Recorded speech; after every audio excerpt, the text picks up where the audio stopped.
Graça e paz, bom dia, boa tarde, dependente do horário que você vai assistir esse vídeo. Eu quero compartilhar uma pequena meditação, uma pequena mensagem com você. Eu vou gravar esse vídeo e depois vou postar. Então quero que você assista aí, que você receba de bom grado. Eu vou ler aqui em 1 Pedro, capítulo 2, no versículo 11 em diante, que diz assim: Amados, exorto-vos como peregrinos e forasteiros que sois, os abstertes das paixões carnais que fazem guerra contra, mantendo exemplar o vosso procedimento no meio dos gentios. Ele está falando de ética cristã, como viver, como deve viver um crente nesse mundo. Para que naquilo que falam contra vós outros, como de malfeitores, observe boas obras. O cristão não é salvo pelas obras, mas o cristão, ele pratica boas obras. Glorifiquem a Deus no dia da visitação. Sujeitai-vos a toda instituição humana por causa do Senhor, toda autoridade, todo político, todo homem que foi constituído pela legislação, pelo mundo civil. Você deve se sujeitar. E a finalidade é o Senhor seja louvado. Ele diz assim: por causa do Senhor, quer seja ao rei, você deve ser sujeito às autoridades por causa de Deus, porque é Deus quem quer assim. Quer seja ao rei como ao soberano, classificações, quer as autoridades como enviadas por ele, tanto para castigo dos malfeitores, como para louvor dos que praticam o bem. Então, o propósito dessas autoridades, dessas instituições humanas, é para manter a ordem, para manter a decência. E nós precisamos, como cristãos, com a ética cristã, nos sujeitarmos. O cristão, ele não pode ser extremista, ele não pode ser abitolado, ele não pode ser mente fechada. Ele está num contexto social. Ele precisa manter a postura de crente. No versículo 15, explica o porquê. Ele diz assim: porque assim é a vontade de Deus, que pela prática do bem façais emudecer a ignorância dos insensatos. Como livres que sois, não usando o texto da malícia, mas vivendo como servo de Deus. De se posicionar, de se expressar. Mas você não pode usar essa liberdade que você recebe com pretextos maliciosos. Versículo 17, para fechar: tratai todos com honra, amai os irmãos, temei a Deus, honrai o rei. Esse texto aqui, todo o texto gira em torno de ética cristã. Os irmãos estavam vivendo como peregrinos e forasteiros, como diz no versículo 11, e eles precisavam se portar decentemente. O Evangelho, ele começa dentro do nosso coração, ele começa dentro do nosso ser interior, mas ele se manifesta exteriormente. Ninguém é salvo porque é bom, ninguém é salvo porque faz uma boa obra, ninguém é salvo porque é ético, mas a salvação, ela redunda nestas coisas. O cristão salvo, ele tem um padrão, ele tem um código de comportamento. Paulo diz assim: aquele que roubava, não rouba mais. Aquele que antes furtava, não furta mais. O que mentia, agora ele fala a verdade. Aquele que odiava, agora ele ama. Então muda-se todo o quadro, muda-se todo o ritmo de vida da pessoa.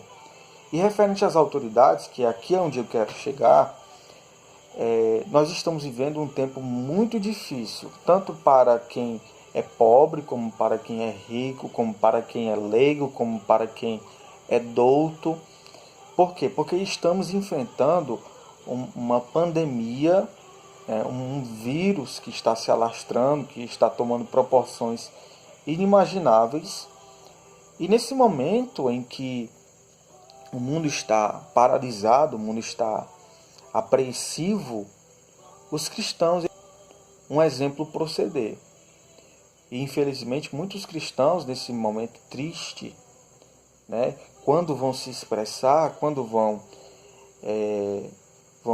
se valer de seus direitos verbais, acabam sendo infelizes em suas colocações, acabam cometendo o erro que Pedro menciona aqui, que é o respeito às instituições, é a falta de sujeição às instituições.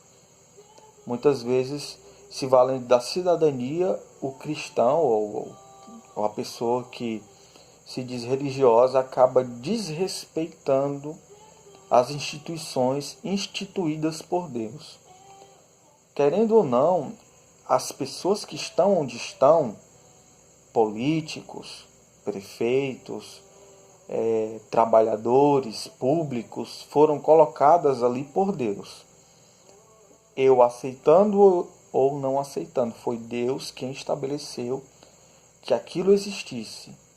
Foi Deus quem estabeleceu a ordem civil, foi Deus quem dividiu, foi Deus quem organizou esse padrão. E se alguém tem essa autoridade que Deus constituiu, concedeu, como cristão eu devo me sujeitar. Não porque eu gosto ou não gosto da pessoa, não porque eu concordo ou não concordo com a pessoa. Aqui no contexto, os cristãos eram perseguidos. Eles eram muitas vezes esbofeteados, injustiçados, mas Pedro está dizendo que eles deviam respeitar. O apóstolo Paulo estava vivendo no contexto do Império Romano, e mesmo assim, ele escreve em sua carta de Romanos, no capítulo 13, que deveríamos nos sujeitar às instituições políticas. O próprio Senhor Jesus se sujeitou às autoridades, mesmo ele tendo poder para reverter ou para mudar aquela situação.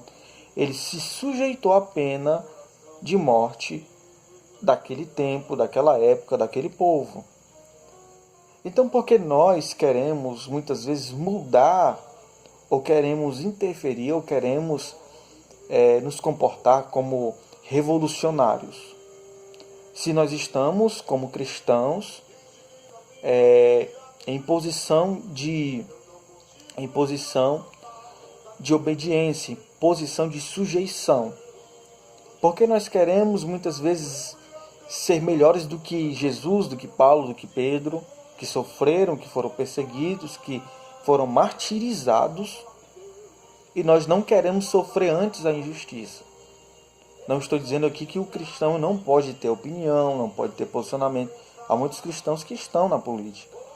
Eu estou falando da condição de cidadão, de pessoas comuns que devemos estar sujeitos e respeitarmos, porque o nosso exemplo ele é visto. No versículo 12, Pedro diz assim: mantendo exemplar o vosso procedimento no meio dos gentios. As pessoas estão olhando, nesse momento, o nosso procedimento. Então nós precisamos ter muito cuidado com a liberdade que nós temos. Ninguém é proibido de falar, ninguém é proibido de tratar de política, porque nós somos seres sociais. Mas nós precisamos usar a liberdade que temos com amor, com temor e com sobriedade. Pedro fala nessa carta que o cristão precisa ser santo e sóbrio. Não adianta buscar santidade, orar muito, mas não vigiar e não ter sobriedade. Então, essa palavra ela é muito pertinente a esse tempo, muito precisa, porque nós estamos num momento de impulsões ideológicas, que às vezes no afã de defender a boa moral, nós acabamos tendo os mesmos comportamentos daqueles que não conhecem a Deus. Eu sei, assim como você deve saber, que o comunismo, o socialismo, essas ideologias malignas são terríveis, precisam ser combatidas. Mas a questão não é o combate, mas a questão é como nós devemos nos portar. Qual deve ser a nossa postura? Você não pode combater a mentira Você não pode combater o ódio, com rancor, com briga. O apóstolo diz que a nossa briga não é contra carne e sangue. A mentira nós combatemos com a verdade. O mau comportamento ele é combatido com o bom comportamento. Eu sei que diante de desafios que estamos vivendo é difícil. Eu não estou dizendo que você esteja totalmente errado, nem estou dizendo que você não é um verdadeiro cristão. Eu estou dizendo que você precisa ter cautela, ter sobriedade. Estamos sim inseridos no mundo político, politizado, ideológico, e precisamos defender a nossa fé. Mas não podemos defender as nossas ideias a todo custo. Se as nossas ideias contrapõem, ou a nossa forma de expressar as nossas ideias contrapõe o testemunho de Cristo, o testemunho da obra da graça, é melhor ser injustiçado, como Pedro diz. É melhor antes sofrer a injustiça do homem do que manchar o testemunho público do Evangelho. Os gentios eles procuram a ocasião para nos escarnecer. E tem muitas, né? Nós somos faltosos, mas busque o equilíbrio. Busque defender a sua fé com mansidão. Defender a fé não é prerrogativa para gritaria, para deselegância, para desonestidade e para agressividade. O cristão não pode ser agressivo. Então, que Deus te abençoe. Fica essa mensagem aí. Se você achar por bem ouvir, né, amém. Se não ouvir, que Deus te abençoe da mesma forma.